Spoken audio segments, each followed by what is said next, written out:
Hello students, आज का हमारा टॉपिक है विज्ञान की प्रकृति, नेचर ऑफ साइंस। विज्ञान की प्रकृति को हम कुछ बिंदुओं के द्वारा समझ सकते हैं, जैसे प्रकृति पर नियंत्रण। प्रकृति ने मानव को बहुत प्रभावित किया है, यहाँ तक कि उसका जीवन भी प्रकृति की देन है। मानव प्रकृति को नियंत्रित करने पर बहुत समय से प्रयास कर रहा है। विज्ञान के नए नए आविष्कारों द्वारा प्रकृति पर नियंत्रण स्थापित किया गया है। उदाहरण के लिए प्राकृतिक आपदाएं, महामारी आदि पर टीकों द्वारा नियंत्रण स्थापित किया गया है। इसके साथ ही प्रकृति का ज्ञान प्राप्त करने के लिए अवलोकन की आवश्यकता है। यह निरीक्षण हम ज्ञानेंद्रियों द्वारा प्राप्त करते हैं।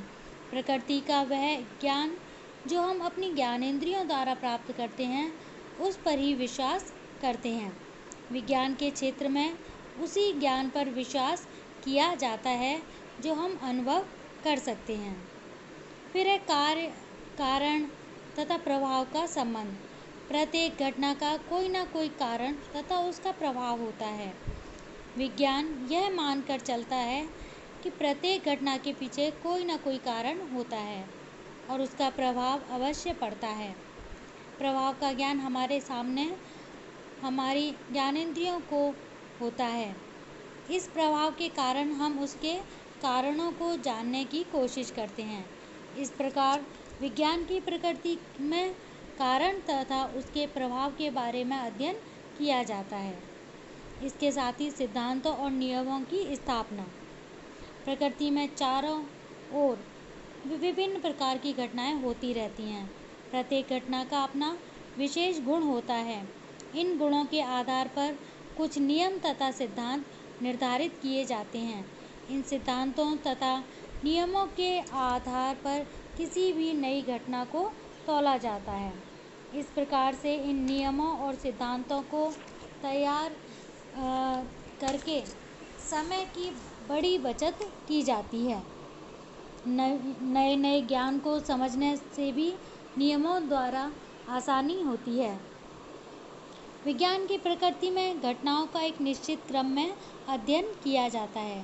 साथ ही साथ किसी भी घटना को स्पष्ट तथा सही जानने की चेष्टा की जाती है। इस प्रकार वस्तुओं तथा वास्तविक ज्ञान मानव को होता चला जाता है। किसी भी घटना का अध्ययन उपयुक्त दृष्टिकोण को सामने रखकर किया जाता है। फिर है मापन का प्रयोग। प्रकृति में होने वाली दैनिक घटनाओं का ज्ञान लाभप्रद होता है। इस ज्ञान को प्राप्त करने के लिए किसी मापन प्रणाली का होना अत्यंत आवश्यक है। यह ज्ञान विज्ञान के क्षेत्र में गणित के ज्ञान पर आधारित होता है।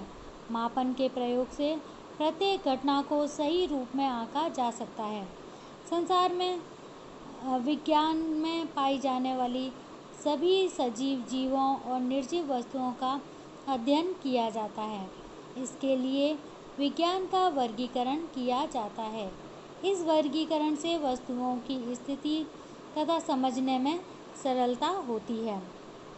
फिर वैज्ञानिक खोज का आधार नियंत्रित प्रयोग है। प्रत्येक वैज्ञानिक खोज में विभिन्न चरों का प्रभाव पड़ता है। इन सभी चरों को नियंत्रित करके केवल एक चर के प्रभाव का अध्ययन किया जाता है, जिससे परिणाम स्पष्ट व सटीक व विश्वसनीय हों। फिर है वैज्ञानिक ज्ञान की प्रकृति संचयी है। मानव को विज्ञान का ज्ञान धीरे धीरे प्राप्त हुआ तथा जैसे जैसे अनुसंधान होते गए इस ज्ञान का विकास होता चला गया तथा यह संचित रूप में हमारे पास एकत्रित है।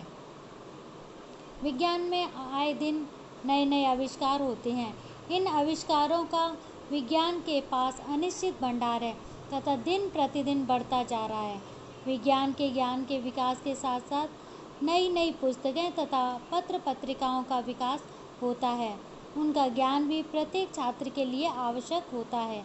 इससे छात्र के ज्ञान में वृद्धि होती है। विद्यालयों के कक्षाओं में विज्ञान की नई खोज के साथ साथ समय समय पर समावेश होता रहना चाहिए तथा बालकों की रुचि, आयु तथा बुद्धि के अनुसार पाठ्यक्रम में स्थान मिलना चाहिए। तो आज का ये हमारा टॉपिक विज्ञान की प्रकृति पूरा हुआ। धन्यवाद।